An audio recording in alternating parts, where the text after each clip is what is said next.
Yeah, so welcome back po. So live tayo dito sa vlog ko. And mag-assemble tayo dito ng J-Lab Supreme Fixie. So eto bagong model natin, kung mapansin nyo. And so, eto yung foam niya. Ayan, then yan yung sako. So ganito pa yung may tsura nila. And ganito yung nakabalot. So kung mapansin natin, yan yung bullhorn or yung drop bar or yung tawag nito, straight bar. Ganyan po, nakakapit dito sa may pinaka-frame. And meron na siyang mga foam, karton. So, hindi po yan naka-bare. And may mga takip pa rin yan dun sa loob ng sako. Tapos yung parts, nandun yun sa may loob.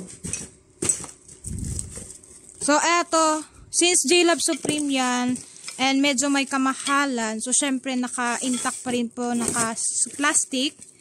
And so, sabihin natin na, brand yung bullhorn. So, size 31.8 po yan, Pansin natin 31.8 and eto yung box ng parts natin.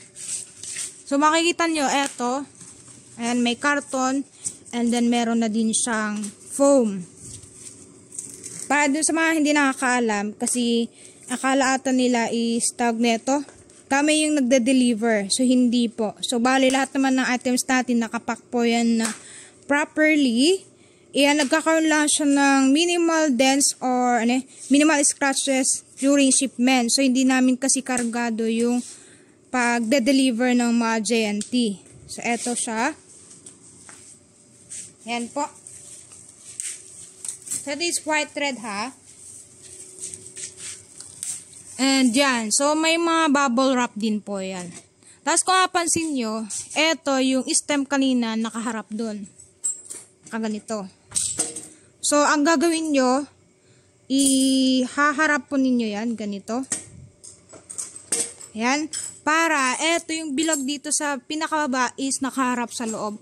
Kasi ang magiging tendency niyan, kung nakaharap tong bilog sa harapan, yung pedal tsaka yung front wheel mo is magdidikit.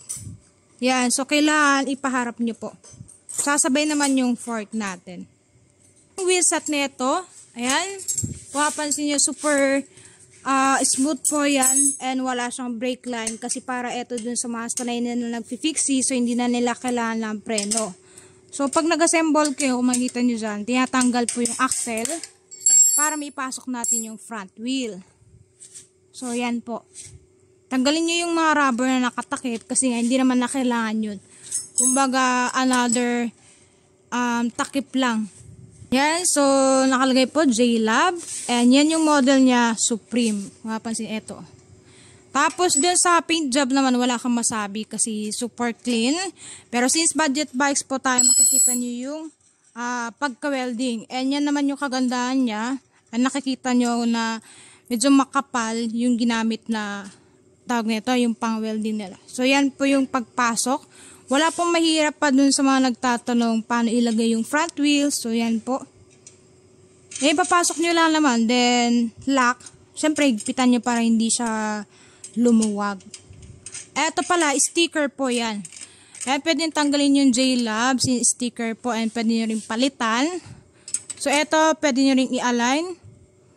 And yung tire nyo is 700 by 28C. So, yung tire po yan. Ayan. So, brown. Tawag na ito, pwede nyo rin naman palitan to ng 25 or 30 or 32. So, nasa inyo na yan.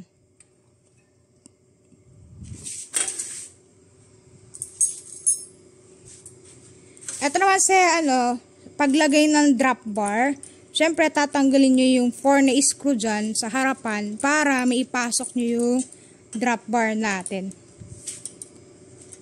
Pala, mas malaki yung clamping niya kasi nga, tawag neto, naka-bullhorn yan. Ayan siya. Tapos, syempre, iba yung design neto. Ayan, common nyo naman na mabibili yan sa mga ibang shop like dito sa TikTok or Shopee, meron yung binebenta. So, J-Lab. O, diba? May size yan, 31.8. And yung haba neto is 420 mm. Aluminum. So, alloy po yung bullhorn, palm rest bullhorn natin. And eto pala, pag higpitan ninyo, kasi nga minsan may mga nagsasat sa akin, bakit hindi nasabay yung ikot ng tawag ito, etong bar, pag umiikot siya, hindi sumasabay yung front wheel. So, higpitan nyo po dito, yung dalawang screw dito sa may baba, plus, meron ding screw dito sa taas. Ayan siya, oh. Ayan, sa bilog po yung pinaka-top tube niya, size 56. And then, dito sa seat tube, from here hanggang dito, is size 58. Meron ng size dito. So, 58 cm. And then, eto naman pa diamond down tube. So, medyo bilog. And then, meron siyang design dyan. Ayan, patulis. Tapos, meron siya lagayin din ng bottle holder kung gusto maglagay dyan. Ito, dalawa. Mas crank natin, kung napansin nyo. Yung crank arm. Ayan, so smooth po yan. O, diba? May pagka-glossy din. So, color black. Size ng bottom bracket is 118. Yan. So, eto yung crank natin. O, diba? Yung crank is 46 teeth yung ano natin. Chain ring. Tapos, dito naman is 18 teeth. Bale, ang ginamit natin dito is flip-flop hub. Pwedeng baliktaran. So, eto yung kulay dilaw. Yan yung free wheel. Yung kulay white naman is fixed gear. So, meron pong brand yung hub natin. Alloy po yan. Eto, Neko hub. Color red po yan, alloy. 30, yung hub natin is 24 holes po.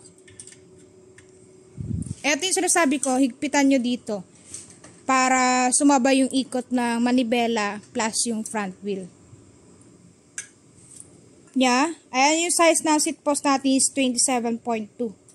Ayan, kung gusto nyo mag-upgrade. So, bale, ito kasi is more on alloy, yung parts nito. Halos lahat yan is alloy ha. Ang bakal na lang dito is yung seat post and then yung fork. Pero yung fork na, yung bakal naman natin is yung magaan na klase ng bakal. So, eto po yung itsura ng back. Bale, andyan lahat yung maupuan. Ito yung mga nagkaroon ng issue regarding dun sa upuan. So, yung iba kasi, nahuhulog nila yung seat post dito sa may seat tube. So, ang mangyayari dyan, higpitan, ilagay nyo muna dun sa may saddle para hindi po mahulog dun sa ilalim. Bago nyo ilagay dun sa may seat tube po. So, eto naman, 27.2 yung, yung seat post natin. Since alloy. Lahat naman ng alloy natin is 27.2. So, ganyan po. Huwag nyo muna ilalagay agad yung seat post. Kasi pwede siyang mahulog dun sa ilalim. Medyo mahirapan kayo na, na iangat or tanggalin yun. Tapos, eto. Ayan, alloy na din yung pedal natin. So, pwede nyo kabitan to ng strap. Bale, meron naman na siyang kasama strap. Ayan, as you can see, pair po yan. Isa sa kanan, isa sa kaliwa. And then, meron tayong stand para dun sa magustong maglagay ng stand. Tapos, syempre, bar tape. So, kompleto po yan. Yung sa likod, nakaset up na po yan ng factory. So, wala na kayong masyadong gagawin. Ayan, try natin magtanggal. Yan, sabi ko nga, lahat po yan is goods. Wala pong mga gas-gas. Kumbaga, hindi naman kasi maiwasan kasi galing din ng China. Ayan, tapos papuntang Pilipinas. So, syempre, kung meron man, kaya naman na sticker. Basta, kung ayaw nyo yung kung super arte kayo, bili na lang kayo sa mga bike shop malapit sa inyo. Pero yan. Makikita mo dyan. O, diba? Design and quality, wala na po yung masabi dyan. Pero syempre, budget bikes po tayo. Pero kung akong pagpilian ninyo, kung hindi naman kayang ma-afford yung mga like mga Tsunami or Specialized or whatsoever, then try yung budget bikes. Marami namang mga budget bikes na affordable yet quality yung mga items. Di lang talaga masyadong kilala sa brand. So, eto, wala pang 1 year si J-Love. I think, ilang months pa lang. So, kung ikukumpara nyo sa may ibang brand like katulad yung mga kilala na, medyo mahirap po. Kasi sila, naka-build na yung name nila, kami pa i-start pala. Pero, pagdating naman sa price, ayan, affordable naman po. And kayang-kaya ng bulsa ninyo. Since pang masa yung mga price namin. And dito, ayan, J-Love yung saddle natin. So, foam po yan. Di po yan yung matigas. pag magkakabit pala kayo ng pedal, ayan. So, i-check nyo yung letter dito. Ayan, meron kasing letra yan. Letter R and letter L. So, eto, nasa kaliwa. So, ikabit nyo sa tamang lagayan. Kasi, ang magiging kakalabasan yan kapag mali yung kinabitan nyo. Though, papasok pa rin yan. Pero yung thread kasi, and pag mali yan, maglulus thread katagalan. So, check nyo lang. Meron naman letter R, letter L. O, diba? Yan, kung paano magkabit ng strap. Bale, free lang yung strap natin. So, hindi po yan yung, super kapal. Siyempre, free lang po. Pero may available dito sa shop ko. Yung sarili namin na brand din, yung J-Lab pedal strap. Ayan, affordable. And ganda yung quality. Makapal na rin yun. Higpitan nyo yung pedal pag maglalagay kayo ha. Kasi syempre, luluwag yan kapag hindi nyo hinigpitan. So, naikabit na natin. So, kung makapansin nyo yung crank na ito, makapal po yan. And 5 volts po yan. So, sa BCD, not sure wala yung pangsukat natin. Pero yan, super ganda and glossy po. Kung baga tawag nito, super budget at sulit na sulit yan. Tapos, yung pito nito is naka-FB po yan. And so kadalasan kasi ginagamit natin is AV. Pero eto, naka-FB siya. So, eto naman, paano magkabit ng, anong tawag nito? Bar tape. And ikot-ikot lang. Kumbaga, yung pagpapaikot ng jowa mo, gano'n at gano'n lang din. Tapos, meron naman yung panlock.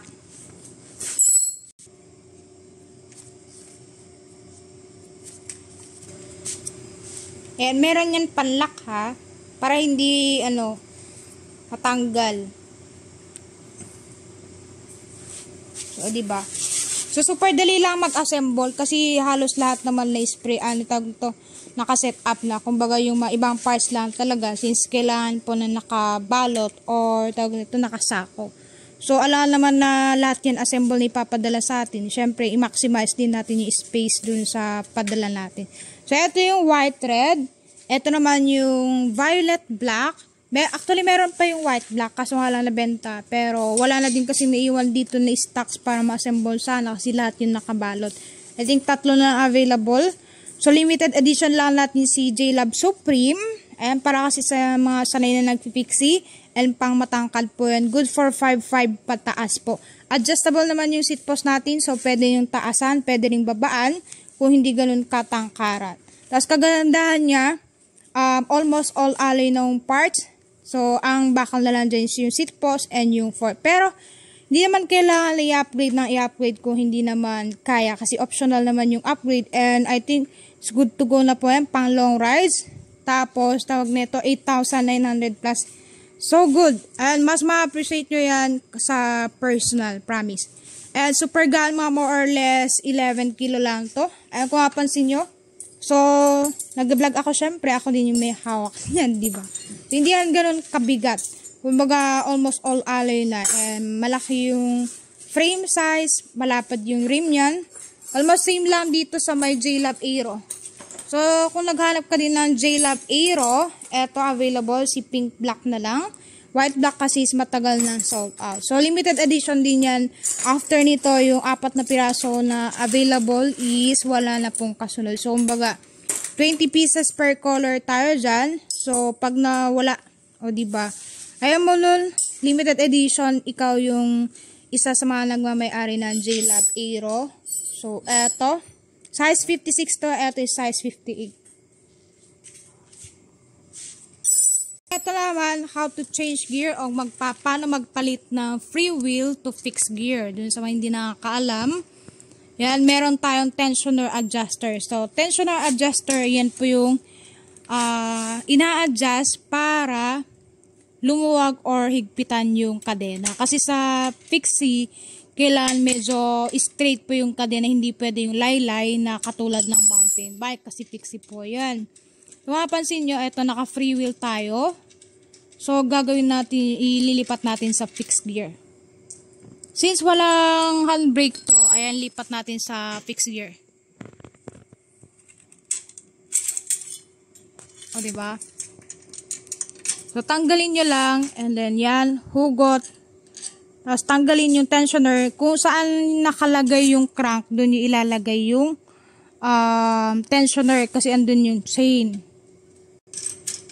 Ayan po. So, balik lang. Kung paano mo tinanggal, ganun lang din yung pagbalik. Tapos, hilahin mo para mag-straight po. Saka mo ibalik ulit yung lock ng tensioner. Saka mo higpitan para mag-straight yan. Kasi nyo medyo laylay siya. Ayan. So, nag-straight na. Dapat ganyan po ang fixie para hindi siya ngayon, matanggal dun sa chain. Lock, syempre. I-align nyo lang kung gusto nyo i-align.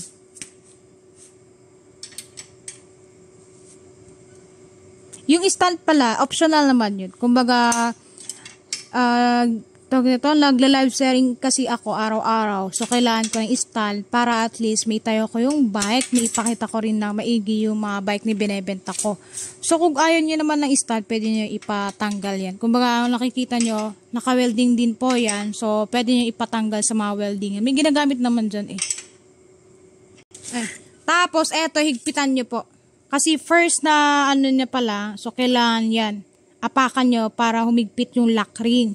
Kaya yung mga nagtatanong, bakit nag-free wheel siya kahit naka-fixed gear kasi maluwag pa po yung lock ring natin. So, kailangan higpitan yan. Pwedeng pukpukin. Ito yung pinupukpok kasi yan, yung lock ring. Ito yung sinasabi ko na lumuluwag.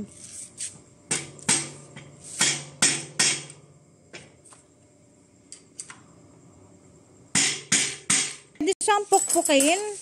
Sa first time lang na paglagay ha, pwede ring lagyan ng Loctite. Pero sa first na pag-install nyo o paglagay ninyo dun sa fixed gear, pupukin nyo para humigpit yung lock ring po. Tapos yan, kargaan nyo lang ng hangin kasi hindi po yan naka-full pagdating sa amin. So, lalagyan nyo lang din ng hangin. Ayan, meron naman yung PSI dyan sa may mismong tire. Kung ilang PSI yung hangin para hindi po sumobra.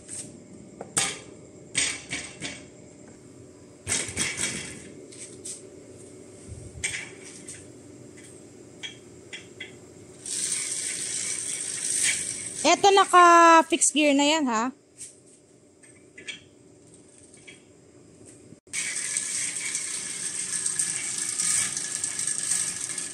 Eto naman naka-free wheel. So mapansin nyo, yung crank kanina nag-stop lang. Tapos continuous yung pag-ikot ng gulo. Sa fixed gear, umiikot yan kasabay nung gulo. So eto is violet, eto naman is yung white red.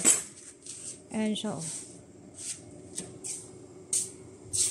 So, eto. Ayan nga ba si size 58. So, yung paint job pala in yung mga components na kabit is super sulit na. Promise. Wala akong masasabi dyan. Kung ako lang talaga nagbabike. Ayan. So, tawag neto. Parang worth it siya. Kung ako ang papiliin, 8,900 plus. And kung makita nyo, naka-Chaoyang, alloy, almost all alloy na yung parts. Tapos yung crank. Ayan. Konting lang siguro sa, I think ang pwede nyo i-upgrade dyan is yung chain. And then, almost chain lang naman. Tapos, ikaw na bahala kung gusto magpalit ng upuan. So, and for kung ayaw mo yung tag neto, design niya. So, eto, 8,900 plus. Meron tayong white, red, violet, and then white, black. Eto para sa 5.5 patas. Same lang naman sila neto. Kumbaga eto kasi is aero type naman. Kumbaga yan mga walang preno. Eto naman is meron siyang preno, meron din siyang strap. So, goods din siya sa mga pang beginner na gusto mag-try ng fixie or J-Lab fixie kasi tawag neto, meron na siyang harap and likod na preno. So, eto, J-Lab Aero. Ayan, kung mapapansin nyo, size 56 to. Eto, yan. Almost same lang sila ng components. Sa frame size and frame design, dyan sila nagkakatalo. And tawag neto, naka-drop bar to, yun naman is naka-bullhorn. So, pwede nyo pa rin naman palitan yan. Kung gusto straight bar, riser bar, or bullhorn, pwede. So, eto kasi, tawag neto, SV Mono yung tawag na to, drop bar niya, eto naman is J-Lab. So, nagpagawa kami kasi ng sarili namin na brand dun sa parts ng bike. And soon, magkakaroon din tayo ng mga iba't ibang parts ng bike na ibebenta.